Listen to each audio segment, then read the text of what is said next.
Well, with the strike going on, everything is upside down. You kind of expect parts of companies getting sold off to other companies.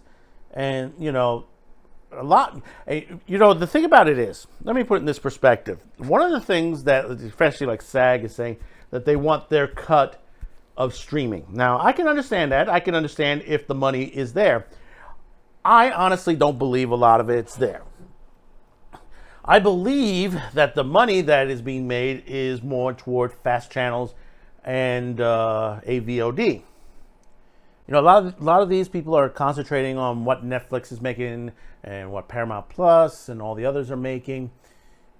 But honestly, if they open their books, it's going to show how they're losing money to the perspective.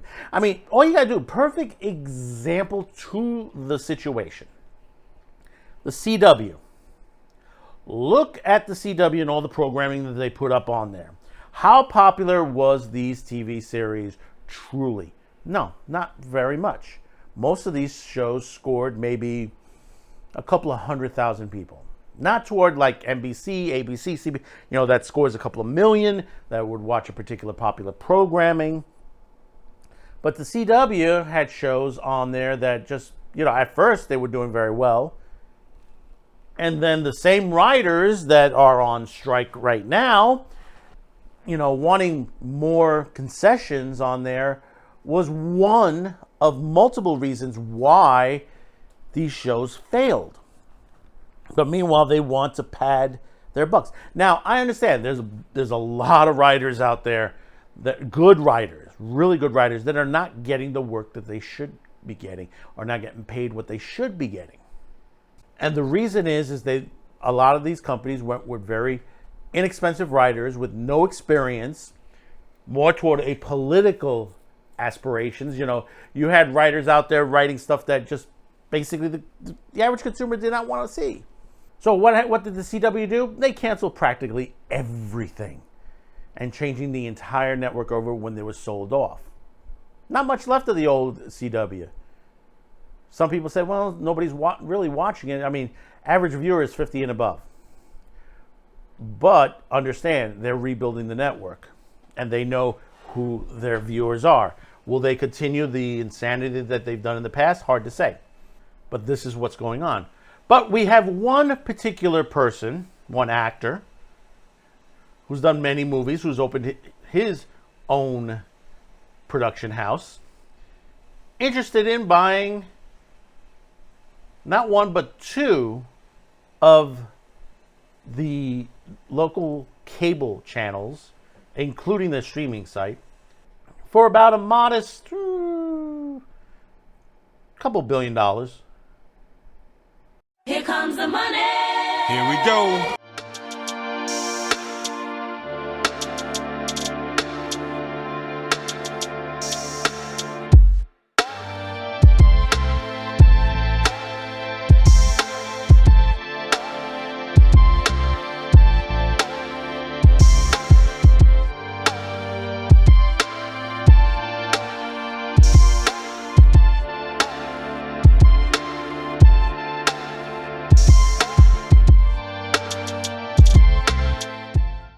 Everybody's familiar with Tyler Perry. He's done all those movies like the Medea movies and stuff like that. And in fact, you can catch a lot of the Medea movies have now just dropped on Tubi right now. You can catch it all the way back to his original films. Diary of a Mad Black Woman, that film, that was pretty good. I did enjoy that one. Medea in Jail is in there, a couple of the others. I didn't see the Halloween ones in there, but they'll probably load that up soon. But Tyler Perry had opened up his own production house, which a lot of people were touting, he was the first black man to open up, which is incorrect on there. Another black gentleman back in the 30s, the Lincoln Motion Picture Company was actually the first. But we're not here to talk about that. What we're here to talk about is, and this is out of the New York Post, Tyler Perry final bid for BET falls sorely short of the $3 billion asking price from sources. That's right, folks. Tyler Perry is buying out BET, VH1, and BET Plus. So let's read into this. Tyler Perry has submitted a final takeover bid for Black Entertainment Television, but it falls a whopping $1 billion short of the $3 billion that the owner Paramount Global has been asking for, the Post learned.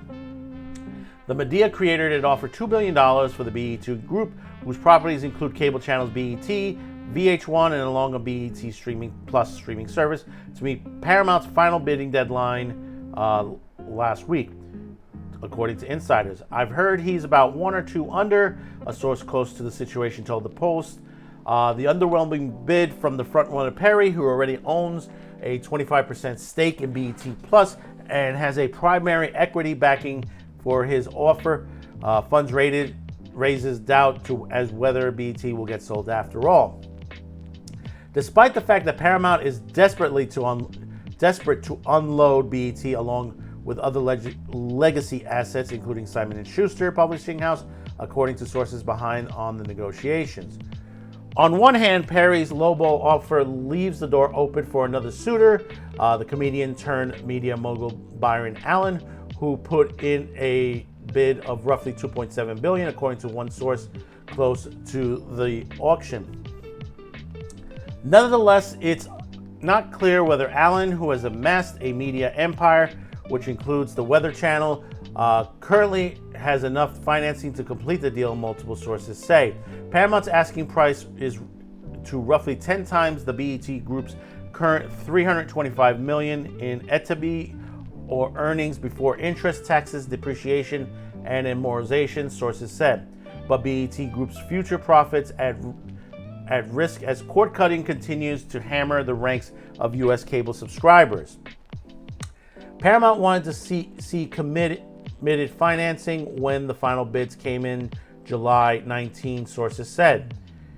Paramount boss Shari Redstone, whose father Summer Redstone played $2.7 billion for BET in 2000 when the media empire still operated under the Viacom banner, is expected to decide whether to accept or reject the lowball offers in the coming days.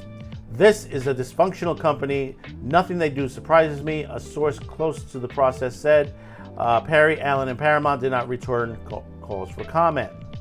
Paramount other properties include CBS, MTV, Paramount Pictures, the recently launched Paramount Plus streaming service, book publisher Simon & Schuster, which reportedly had attracted interest from KKR and News Corp HarperCollins. Perry has a $150 million a year to provide content for BET that expires next year. Sources said he could look for more lucrative deals from a streamer like Netflix next year when his contract expires instead of buying BET. Those who are considering financing a BET buyout said they have gotten past initial concerns that Perry might stop programming shows for BET if he doesn't buy the network, a lender close to the process said. That because the banks have reached the conclusion that the younger, cheaper talent might make more sense for BET than paying Perry $150 million a year. Tyler is being overpaid for his content, the lender said. There are many people who want to produce BET and do it for less. Perry also has some series contracts that go beyond 2024, and BET can air programming he has already produced after he's gone. A sale to one of the prominent black bidders will allow either one to attract more money from advertisers who allocate a part of their budget to minority-owned broadcasters, a source said. Despite BET's target audience being mainly black, it doesn't count as a minority-owned business since Redstone controls Paramount, the source added.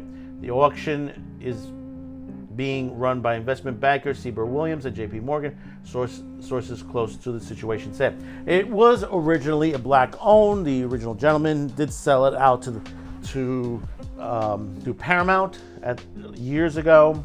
But understand, there are plenty of young studios out there that are invested to make content out there. Now, are they good? Are they bad? It depends on how you put it. For Tyler Perry to say, well, I'll take my business elsewhere if I can't have the network, ain't gonna really hurt BT. It may hurt him for a little bit, but understand this thing. Yes, cord cutters is coming heavily, and I've discussed this before. A lot of these cable channels are going away. VH1 is not. for, I understand Tyler Perry paying a lot less. VH1 is not worth the same as it was years ago. Same thing with MTV. They're not music channels anymore. They're just program channels with shows on there, reality shows. I mean, you got RuPaul's Drag Race, I think, still on VH1, if I'm not mistaken.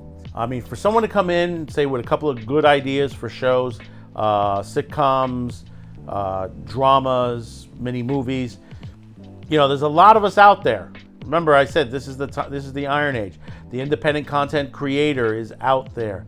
There's a lot of stuff coming down the pike that is not part of SAG, that's not part of the WGA, and not part of the Hollywood studios. So, will this happen? It's hard to say. It's hard to say. I mean, you have two bidders out here. I think a third bidder may come in and grab it up shortly. Now, who is that going to be? It's hard to say at this time period, but there's always a third bidder, as they always say, because Paramount wants to get rid of this. They honestly want to get rid of this. I mean, they're the only money they're really truly making is Pluto TV. Pluto TV is the ones that are making money for them, and for them to sit there and go, well, we got to get rid of this is an obvious situation. I've said before, $10 billion in the next couple of years for fast channels and AVOD. Is that going to stay in Paramount's pocket? Some of that going to stay in Paramount's pocket? They'll have to get rid of these channels. They're going to have to. They're going to have to lean it down. I wouldn't be surprised if MTV goes on the block and a couple of others that they own. So, who am I to say about this? I'm just the madman with the show. Hey, thanks for watching. Don't forget to share this video. Hit the like, notification bell, and hopefully maybe today's the day I've earned your subscription. Once again, we are on vacation, and we'll be back in September with some great content for you. New episodes of Madman with the Show, Fast 5, and also the return of Madman Cafe exclusively on Rumble. And also, if you want to help support a content creator like me, there are two ways to do it. Below is listing in our description. You can make a fast one-time donation, even for a cup of coffee. It would greatly be appreciated. It's listed below. And also, we do have a merch shop, which this month for back to school will be offering an additional 10% off. Be sure to use our promo code of summer10 and get an additional 10% off your next purchase. Thank you for clicking on this video. We'll see you on the next one. And don't forget, support your local content creator.